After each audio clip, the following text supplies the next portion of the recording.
அனைவருக்கும் வணக்கம். உற்றநோய் நோன்றல் உயிருக்கு ஊறுகின் செய்யாமை அற்றை தவிர்த்திற்குறு. உற்ற என்று சொன்னால் பிறவிலே ஏற்பட்ட என்று பொருள். பிறவிலே ஏற்பட்ட அந்த துன்பத்தை முறையாக வெல்லுதலும், நோன்பை செய்து வெல்லுதலும், பிறகு எந்த உயிருக்கும் தீங்கு செய்யாதது நடவடிக்கை தவமாகும். இப்படின்னு திருவள்ளுவர் தவத்திற்கு 2 வரிகளில் விளக்கம் சொல்லியிருக்கிறார்.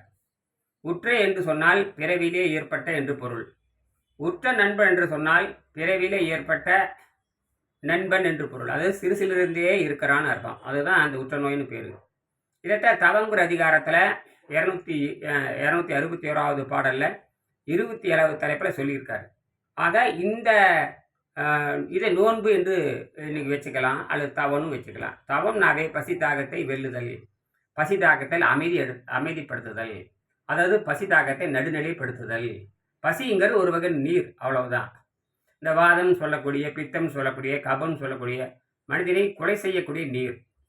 அது கடலிலிருந்து சுரக்கும், கணையத்திலிருந்து சுரக்கும், சிறுகுடல் பெருங்குடல் இருக்க சுரக்கும். இது எல்லாமே அமிலங்களும் வாதங்களும் பித்தங்களும் சளியும் சேர்ந்த ஒரு நீர் தான். நம்ம எந்த பொருளை சாப்பிட்டாலும் நொதிக்க வச்சு அது சாராயமாக மாற்றி மனிதனை கொலை செய்கிறோம். படிப்படியாக கல்லீரலை பாதிக்கும், படிப்படியாக கணையத்தை பாதிக்கும், படிப்படியாக சிறுநீரகத்தை பாதிக்கும்.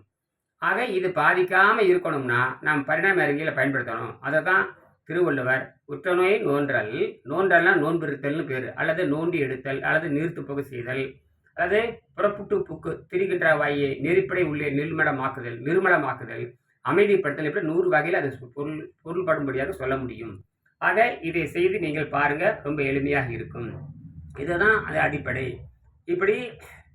இப்படித்தான் நம்ம மெல்ல மெல்ல புரிஞ்சுக்கணும். இது பரிணாம அறிவியல்.